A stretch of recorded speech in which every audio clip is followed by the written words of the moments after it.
What's one family saying or phrase you heard growing up that still sticks with you? Mom looked me straight in the eye and said, "We'll support you emotionally, just not financially." And I remember just standing there thinking how ridiculous that even sounded, because emotional support doesn't keep the lights on, it doesn't pay rent.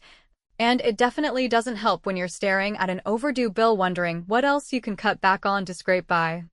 I had called her because I was desperate, not because I wanted some luxury or because I was being reckless, but because I had been doing everything on my own for so long and I felt like I was starting to run out of rope. And instead of even pretending to meet me halfway, she gave me a line that felt rehearsed, almost as if she had been waiting to say it. For a moment, I thought maybe I had heard her wrong, but then she doubled down and said, "You know we love you, we're here for you, we just don't believe in handouts. You'll be stronger this way." And all I could think was, stronger than what? Stronger than the endless handouts you've given David since we were kids. Stronger than the down payment you quietly gave him when he graduated college. Stronger than the tuition you covered without hesitation because it was an investment in his future, while I was told to take out loans and just build character from the experience.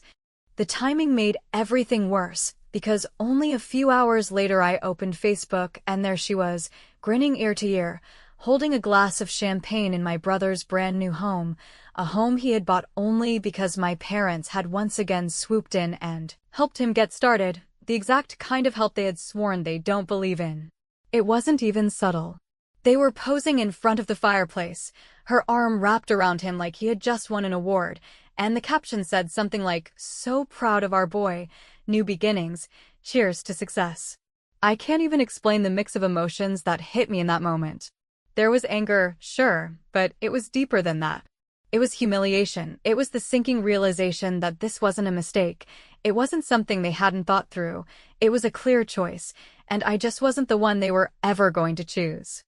I tried to convince myself for years that maybe the differences in how we were treated were circumstantial, that maybe they had reasons I just couldn't see, that maybe one day things would even out. But staring at that champagne photo while I sat in my tiny apartment wondering how I was going to make next month's rent, I felt like the veil had finally dropped, and the truth was ugly and undeniable. My parents never planned to treat me equally. They never saw me as worth the investment, and all their talk about fairness and support was just a cover for favoritism that had gone unchecked my entire life. I didn't comment. I didn't like the photo. I didn't send them a passive-aggressive text like maybe a part of me wanted to. Instead, I sat with it, letting the feeling build, because I realized this wasn't just about money. It was about value. It was about where I stood in this family. And as much as it hurt, there was a strange kind of clarity in it, like suddenly I didn't have to keep wondering why things felt off, because there it was in black and white, with a glass of champagne to prove it. What stung even more was that they honestly thought I wouldn't notice, or maybe they thought I would notice, but still play along, like I had always done. They thought I would be the dutiful daughter who swallows it, who shows up to the celebrations, who claps for my brother while secretly falling apart inside. But something shifted that day. Maybe it was the exhaustion. Maybe it was the years of being told to be proud of him, while no one ever said they were proud of me, or maybe it was just that final insult of being told emotional support was enough, but I felt something break inside me. And once it broke, I knew there was no going back. I didn't block them right away. I'm not going to pretend I was that decisive in the moment. What I did was worse, in a way. I smiled on the phone when she called later that night to tell me again how proud she was of David. I even forced myself to say, "That's great, Mom, really great," while my chest burned with resentment. But while she talked, I was already making my decision. Not a snap reaction, not a dramatic explosion, but a plan, the kind that doesn't announce itself with shouting, the kind that sits quietly in the background until it's ready. That was the day I stopped pretending we were a family, the day I stopped letting them write me into the story as the independent one who never needed anything. I knew what I was going to do, and it wasn't going to be loud or messy, but it was going to be final. And that was just the beginning.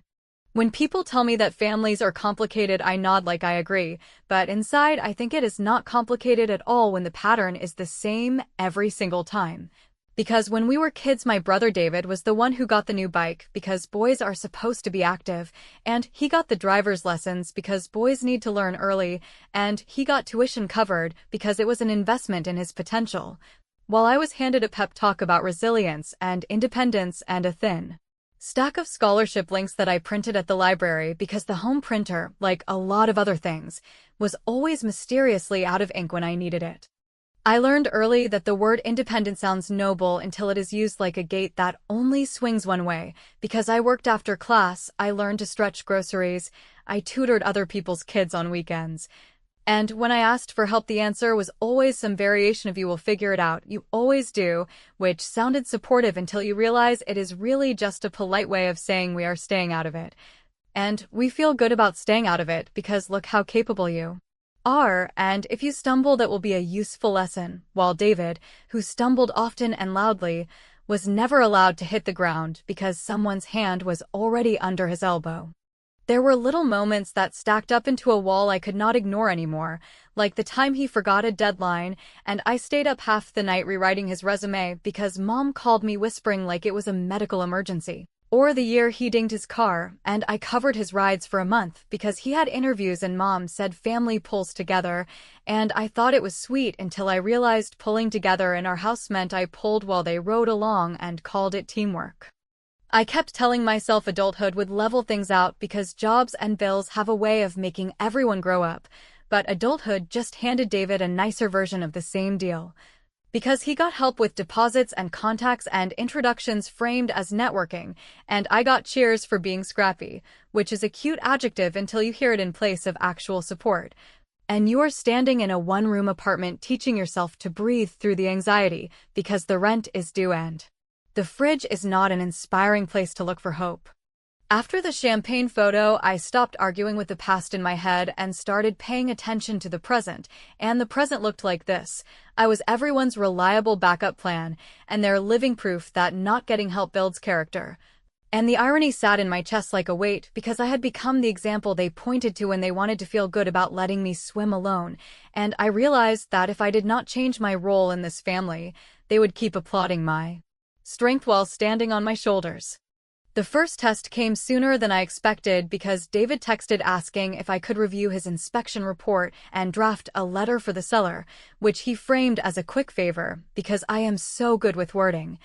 And I stared at the message thinking about all the times I had jumped in without pausing, and this time I let the phone sit face down until the impulse to rescue passed. Then I typed a sentence that felt like holding a line for the first time in years,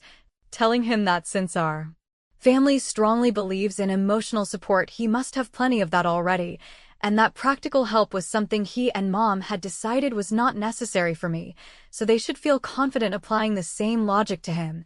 And as I hit send, I felt that familiar rush of guilt rise in my throat, and then I felt at ease because I was not being cruel, I was being consistent with the rules they liked to quote. Mom called within minutes, and she did that soft voice thing where concern and pressure come wrapped together, telling me that I should not punish my brother for choices our parents made, and that family is about showing up even when it is inconvenient. And I listened without interrupting because I have interrupted 100 times and it never changed anything, and when she asked if I understood, I said I understood perfectly, which was true, and I hung up before the old habit of apologizing could take the wheel again. That night, I opened a blank document and wrote a list that started as a joke and turned into something cleaner and sharper, a running ledger of all the unpaid favors and late-night edits and emergency rides and rescue phone calls. And at the bottom, I wrote a note that said emotional support credit applied in full, balance due $0, services discontinued, and I sent the invoice to Mom and David with a short line that said I am done being the family plan B. And while I knew it would make them angry, I also knew it was the first honest boundary I had ever put in writing, which felt like a small slice of justice cut with a steady hand. The calls came in waves that I let roll to voicemail, and while my screen lit up with missed calls and carefully worded texts asking if I was okay or if I was overreacting, I pulled out an old folder that I had not touched in years. The one with the notes from Grandma's trust and the letter she wrote about how it should be used for both grandchildren in equal spirit, and I realized I had more than memory on my side. I had paper, and paper does not argue, which is why I knew the next move would not be a favor declined or a message ignored, but something that would make them stop smiling for photos and start doing math in their heads about what fairness looks like when someone finally holds up the original terms. I sat with that folder like it was a dare I had avoided for years, because every time I told myself the imbalance was just a phase, I was really admitting I did not want to open the only document that could turn vague resentment into hard facts. And when I finally read Grandma's letter again, the one where she wrote in plain language that her gift was meant to give both grandchildren a fair start and that any help taken early should be treated as an advance against later support, it felt less like a warm memory and more like a contract I had been expected to forget, which is why I closed my laptop, called the law office named on the last page, and told the paralegal, in a calm voice I had to build from scratch, that I was a beneficiary asking for an accounting and that I wanted to know when and how distributions had been made since the trust opened, and whether the down payment that became a house with champagne photos attached had been recorded as equalizable or simply written off as the cost of loving a son loudly while loving a daughter quietly. The paralegal did not gasp. She did not tell me I was dramatic or ungrateful. She said something dry and professional about my right to see records and my right to request a pause on discretionary distributions until the accounting was complete. And hearing those phrases lined up like guardrails after so many years of slippery explanations worked on me like a steadier, because I could finally do something that did not depend on convincing anyone to treat me fairly. I could pull one lever and require it, which is how I found myself drafting a careful letter that did not spit fire or beg for empathy. It simply cited the relevant sections, asked for dates and amounts, and copied the attorney of record so no one could pretend they missed it. And even as my hands shook while I typed, I knew this was not about hunting for a smoking gun. It was about refusing to play my assigned role for one more week. I sent the letter by email and by certified mail, and I copied Mom as trustee because that is the job she always said was purely administrative. A line I had never challenged because I was conditioned to swallow any sentence that started with "I am just trying to keep the peace," and within an hour my phone lit up with that familiar cocktail of concern and criticism.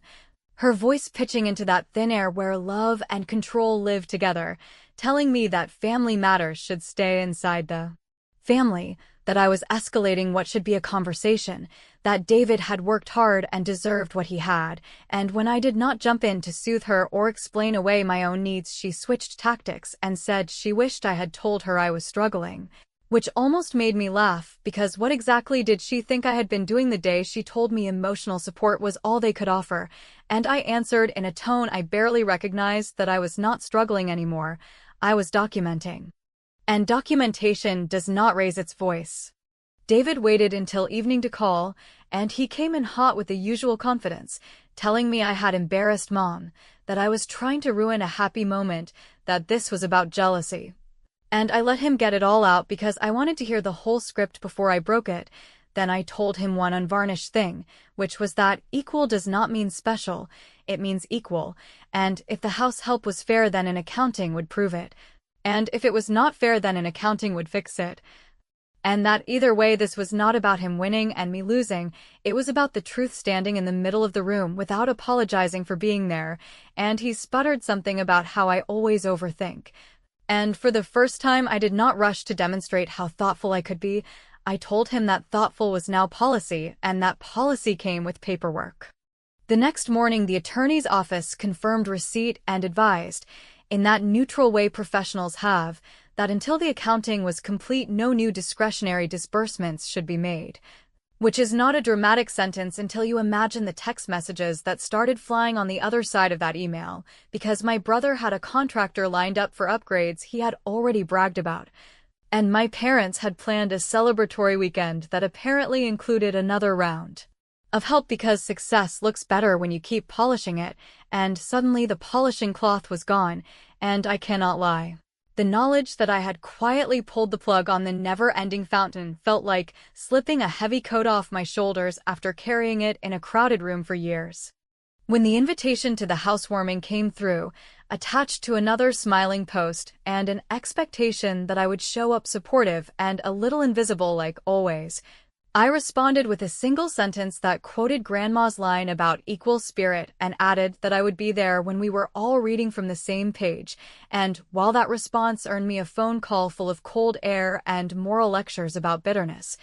it also earned me something I had never had, which was time to prepare for a conversation on my terms, because I was done walking into rooms where the ending was already written. I printed the trust summary, I printed the caption from the champagne photo, and I printed my own letter with the date highlighted, and I packaged them in a plain folder that looked painfully boring because I wanted no drama to distract from the point. And then I let myself imagine, just for a second, the quiet satisfaction of watching them realize I was not bluffing and I was not asking for a seat at a table that had always belonged to someone else. I was building my own table and sealing my own door, and if they wanted to be in my life, they would need to show me they could walk in through the front like everyone else rather than through the back with another speech about character, which is why I chose the family dinner as the place to speak. Not because I needed an audience, but because they did, and I scheduled my accounting request to update that morning so that when Mom lifted her phone for another toast, she would be looking at a notice that the trust was formally under review, while I would be looking at the first clear sign that the rules had finally changed and that I was the one changing them. I walked into that dinner carrying the boring folder that held the trust summary and Grandma's letter and my own accounting request like it was just another thing I needed to drop off after work, because I wanted the tone to be calm and almost administrative rather than dramatic. And when Mom started with the usual warm updates about everyone's week and the light jokes about how busy David had been with upgrades and contractors and decisions that would have overwhelmed anyone else, I let her finish because I have learned that interruptions let people pretend they do not understand you, and I was done giving that out. When it was my turn, I said, in the same steady voice I used with the paralegal, that I had reached out to the attorney listed on Grandma's trust for a full accounting, that I had asked for a temporary pause on discretionary distributions until the accounting was complete, and that I had done this not to embarrass anyone, but to honor the line Grandma wrote in her own hand about equal spirit, which had apparently been treated like a suggestion when it was meant to be a rule, and I placed the copy of her letter on the table next to the cheerful place cards Mom likes to reuse because she thinks it makes everyone feel cared for, and I watched the way the room shifted in that gentle, almost imperceptible way that happens when people who have always held the microphone realize it now lives in someone else's hand. Mom reached for that careful tone that used to work on me, the one that sounds like love until you read the footnotes, and she said she wished I had come to her first and that these things are better handled privately. And I told her I had come to her first when I asked for help and was told emotional support would be more than enough. And I had come to her for years when I volunteered for rides and edits and late-night fixes and the kind of invisible labor that keeps everyone else looking organized, and that this time I had decided to come to the only person in the room who still remembered what was written down, which was Grandma, and since Grandma was not here to speak for herself, I had asked her paper to speak for her. And that is why a third party was now involved and why the faucet had been turned off for a little while. David tried swagger because swagger is his favorite armor, and he said I was being litigious and petty, and that houses are complicated and that parents are allowed to help a child who is making moves, and I told him I was not making moves, I was making math. And math is unromantic on purpose, because it keeps the conversation inside the lines, and I slid him the one-page summary that showed advances count against future distributions so that equal actually means equal over time instead of equal on Instagram, and when he tried to swat it away as if paper could be rude, I said plainly that if the advances were fair then an accounting would prove that, and if they were not fair then an accounting would repair that. And either way, I was done acting like fairness is a personality trait rather than a structure you build and maintain. The aunts and uncles shifted in their chairs because no one likes a family fight, but no one likes the smell of hypocrisy either, and when one of them asked softly if this was about jealousy, I said it was about policy. And I turned to Mom and told her that because being trustee is not a hobby but a fiduciary role, I had also prepared a petition to appoint a professional trustee if the accounting showed what I suspected it would show, which is that convenience and emotion had been allowed to stand in for equal spirit, and I did not raise my voice or say anything designed to hurt her. I simply said that if she wanted to keep the role, she needed to do the role, and that meant timelines, records, and transparency that did not depend on how proud she felt about any one person's life in any one season. For the first time in years, I saw David look to Mom for a script and find none, and I decided to make the second part of my revenge just as clean as the first. So I opened my phone and read a short message I had drafted to the extended family group that always lights up when there is a birth or a graduation or a purchase worth photographing, a message that thanked everyone for the love they have shown both of us. That quoted Grandma's line about equal spirit word for word, that attached the letter in her handwriting and the attorney's contact for verification, and that said, without edge or gossip, that I had requested an accounting and a temporary pause on discretionary distributions so that we could all be sure we were honoring what she intended rather than what was most convenient. And then I hit send in front of them because sunlight only stings if you are hiding something, and I was not hiding anything anymore. The silence that followed was not loud. It was the kind of silence that arrives when people who built a system around your willingness to keep quiet realize you are not going to play that role again. And I gathered my folder and stood up and said that my part was finished for tonight, that I would wait for the accounting, and that while we waited I would not be available for edits or rides or emergency paperwork because I was retiring from unpaid family logistics effective immediately, which was the small revenge that felt bigger than it sounded because it pulled the invisible scaffolding out from under their routine. And as I walked to the door, my phone buzzed with replies in the family group, some supportive, some confused, some already trying to spin the story, and I smiled without gloating because the point was never humiliation. The point was balance, and when Mom called after me by my childhood nickname in that pleading voice that used to reel me back every time, I turned and said that I would be ready to talk when the numbers were ready to talk, and I left, knowing that before the night ended something would arrive in my inbox that would either confirm the truth or try to bury it again, and either way I was prepared to make the next move. In the weeks after that dinner, the silence that followed was louder than any argument I had ever had with my family, because it was not the temporary pause that comes after voices are raised and tempers are hot.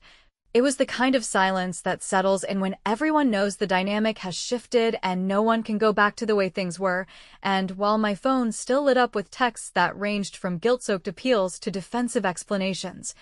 I did not engage because I had finally realized that the only language that mattered in this family was action, and I had already spoken loudly enough by cutting off the flow of favors and forcing the trust into the daylight where excuses did not work.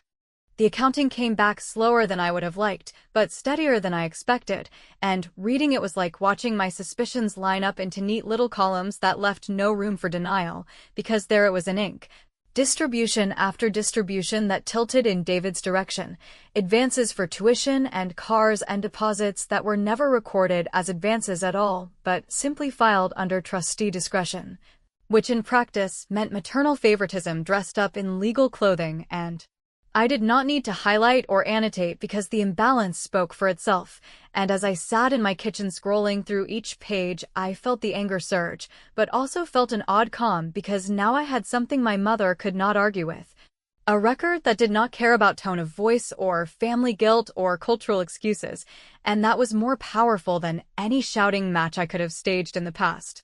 When I sent the documents back to the attorney with a request for corrective action, I copied my mother and brother as well. And for the first time, I used the words breach of fiduciary duty because I wanted it clear that this was not a sibling squabble but a trustee issue. And while that phrase sounds cold, it carried the heat of every unpaid bill and every lonely night I had spent telling myself I was strong while they toasted David's comfort. And the moment I hit send, I knew I had crossed into a new kind of territory where the family could no longer drag me back with promises of emotional support or threats of being the difficult one, because I had taken it out of their hands and placed it where it belonged, in a space governed by fairness that did not bend every time my brother wanted something shiny. The fallout was predictable but still sharp, because David called me spewing every insult he could think of, calling me vindictive, jealous, bitter, and ungrateful, and I let him talk without interruption until he ran out of steam. And then I told him in one long, steady breath that what I had done was not revenge against him personally, it was accountability for choices our mother had made. And that if he had benefited unfairly, then he should consider himself lucky for years of advantage, but that now it was over, and whether he wanted to scream or sulk, it would not change the fact that his champagne-soaked celebration had come with a price tag that someone else finally noticed. And I ended the call without waiting for his reply because I had nothing left to hear. My mother's calls were different, quieter but more insidious, filled with phrases like "you are tearing this family apart" and "you are humiliating us in front of everyone," and I answered only once, telling her that I had not torn the family apart. I had simply stopped holding together a structure that was built on favoritism and denial, and that if she felt humiliated it was not by me but by the record she had signed her name to as trustee, and when she tried to pivot to love and how much she had always cared, I said love without fairness is just control dressed as affection, and I would not carry it anymore, and I hung up, blocking her number right there at the table because I knew if I did not do it in that moment, I would keep slipping back into the same cycle. Blocking them was not a dramatic gesture but a quiet one, and yet it felt like the loudest thing I had ever done, because it was me refusing to be the designated giver, the reliable fixer. The one who shows up while they pop champagne in another corner of the house, and while I knew they would tell the story differently to anyone who asked, painting me as selfish or unhinged, I also knew that the people who mattered, the ones outside our small circle who had their own scars from favoritism and uneven families, would understand that silence is sometimes the only revenge that sticks, because it leaves the other side to sit in the mess they created without you cleaning it up. Months later, when mutual relatives tried to nudge me toward reconciliation with phrases like "life is short" and "family is everything," I nodded politely, but inside I knew that life is too short to keep handing your strength to people who treat it like free labor. And family is only everything when it behaves like family instead of a hierarchy, and I would rather build a smaller, chosen family of people who trade fairly in support and care than stay tied to a bloodline that kept calling exploitation love, and that realization felt like the final stage of my revenge, not explosive, not cinematic, but clean, permanent, and entirely mine. When I looked back at the photo of my mother holding champagne in David's new home, the one that had once felt like a dagger, I saw it differently, because it no longer symbolized what I lacked. It symbolized the exact moment I decided to stop begging for scraps at a table that was never set for me, and now every time I think of that image I remember that blocking them was not running away, but finally refusing to stand still. And the best part is that in the silence they left behind, I finally heard myself, and I knew I had won.